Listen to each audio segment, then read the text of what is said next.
देश के लिए शहीद जवान अमर रहे, अमर रहे, अमर रहे। देश के लिए शहीद जवान अमर रहे, अमर रहे, अमर रहे। भारत माता की जय, भारत माता की। भारत माता की जय, वंदे मातरम ध्वनि रे आज नवरंगपुर सहर कंपी। भारतर वीर सैनिक मानक सम्मान उत्साहित करने उद्देश्य नवरंगपुर जिले में ऑपरेशन सिंधु तिरंगा शोभायात्रा बाइक रैली प्रशासन तरफ पहलगाम ठारे गत 22 तारिख में जो निर्मम हत्या आतंकवादी माने करथिले ता परवर्ती समय भारत सरकार ऑपरेशन सिंधु रे आतंकवादी आड्डास्थल को ध्वंस करिपारे सफल होइथिले। यार सफल पाई आज नवरंगपुर सदर जिलापाल कार्यालय ठारू चावरियागुड़ा पर्यंत बाइक जोगे एक शोभायात्रा करा जायछि। जिलार समस्त सरकारी कर्मचारी तथा साधारण जनता ऑपरेशन सिंधु तिरंगा शोभायात्रा रे शामिल होइतबा देखिबाकु मिलिछि।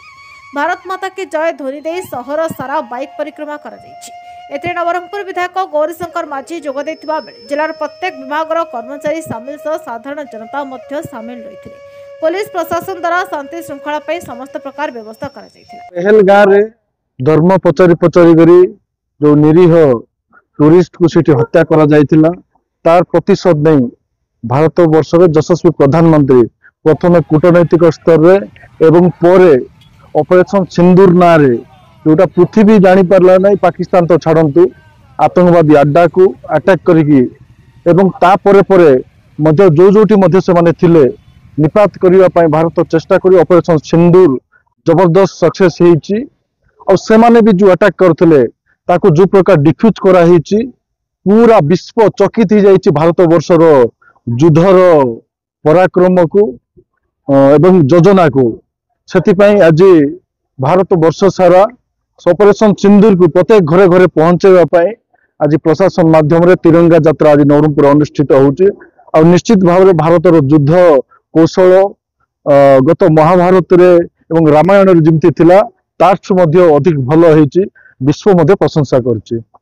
एवं भारतीय जवान मानकर जो सैन्य बाहिनी जवान मानकर मनोबल वृद्धि पाई आम आज तिरंगा रैली ऑर्गेनाइज करूँ। एटा बर्तमान जिलापाल ऑफिस ठारू आरंभ होबो एवं चावरियागुड़ा पर्यंत ये रैली जीव। बहुत लोग से आमको जनसाधारण आम पुलिस फोर्सेस भी अच्छा पब्लिक भी बहुत पार्टिसिपेट कर मो समस्त को धन्यवाद दूसरी जो मैंने रैली रे आसिक पार्टिसिपेट कर मो समस्त को एवं पुलिस प्रशासन तरफ आमर जो सैन्य बाहिनी रे जो जवान माने आमर सीमा रे काम कर मनोबल वृद्धि हो एवं से वीरत्व एवं पराक्रम यही भाव में आगे देखा।